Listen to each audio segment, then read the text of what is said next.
Hi, I'm Laura Macknick, President and CEO of the Don Wood Foundation. Let's take a few minutes to learn about who Don Wood was. Don was a very passionate salesman, entrepreneur, and manufacturer, and he defined him in that order. He started 80/20 Inc. out of his garage and grew it to be one of the largest employers in Whitley County, manufacturing T-slotted aluminum.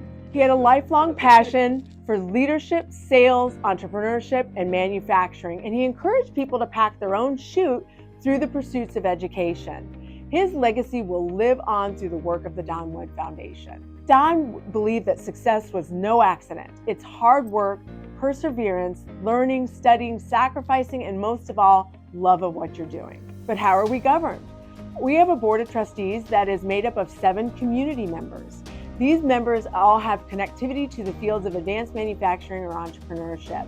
Many of them knew Don or even worked with Don for many years. If you want to learn more, please visit our website at donwoodfoundation.org, and thanks for watching.